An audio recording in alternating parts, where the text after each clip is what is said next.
la journée de la femme, la journée de la femme, la journée, la journée, la journée de la Bonjour. femme. Bonjour. Bon lundi, Bon Graciela. lundi, ouais, c'est lundi. C'est lundi Alors, aujourd'hui. On repart pour... On repart pour un quatrième apéritif. Alors, chin. Chin. Buvons un coup. Ouais, même deux. C'est dur le lundi. Alors aujourd'hui, on repart avec l'école des soignants de Martin Winkler. Ouais. Hop. Notre petit hommage. Je suis celle. Je suis celle que ses sœurs initient au secret. Je suis celle devant qui les garçons se pavanent. Je suis celle qui se moque de ceux qui ne lui plaisent pas. Je suis celle qui en invite un à la rejoindre au soir et qui le renvoie pendant la nuit ou au petit matin. Je suis celle qui accepte ses cadeaux. Je suis celle qui pense « son corps s'accorde bien au mien ». Je suis celle qui le repousse en se demandant s'il reviendra. Je suis celle qui s'attache. Je suis celle qui veut que ça dure. Alors, comme deuxième texte, voilà, une nouveauté. Oui, présente de Lorraine Bastide chez Alary Éditions.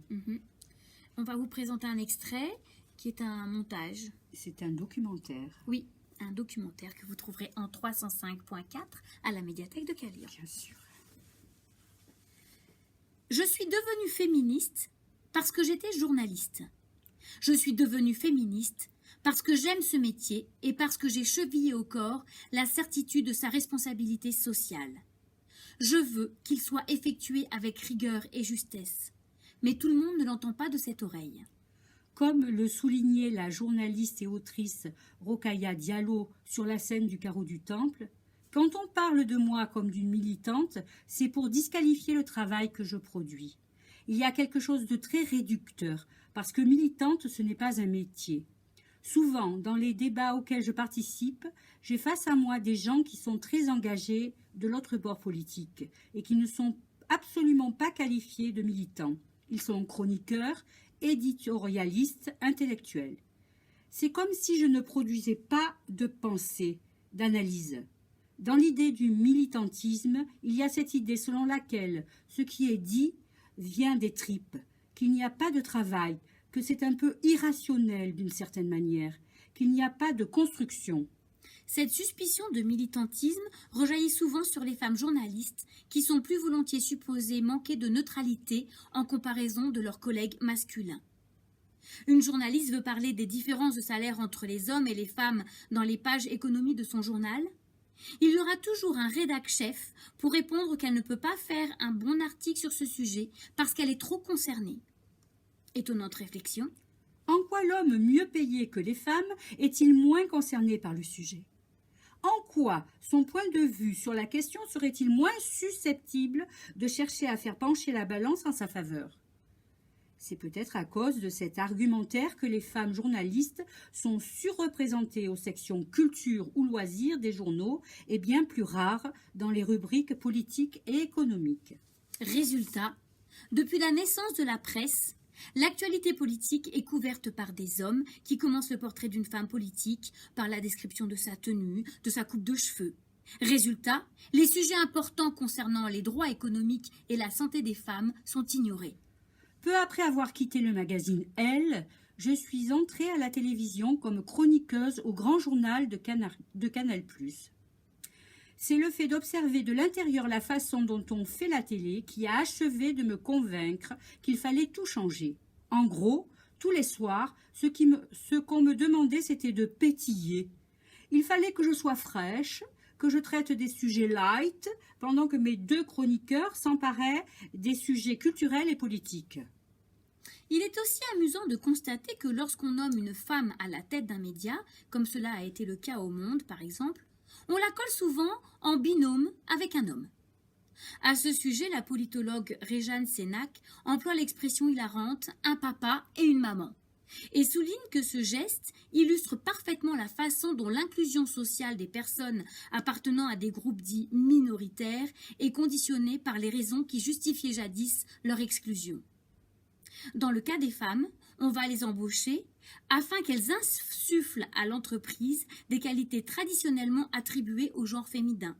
L'écoute, la douceur, une capacité supérieure pour la médiation.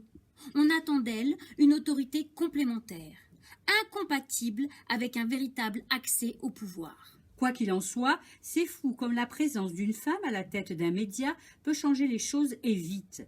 La nomination de Géraldine Catalano à la rédaction en chef de l'Équipe Magazine a permis de faire émerger de nouvelles plumes féminines et de mettre en avant les femmes sportives de haut niveau qui étaient jusqu'ici très largement invisibilisées dans les pages de l'hebdomadaire. J'ai donc décidé, en 2015, de rejoindre les rangs de Prenons la Une, ce qui m'a permis de me munir d'une loupe encore plus puissante pour observer les médias français. Et ma colère est montée d'un cran. Que d'ineptie, que de sexisme.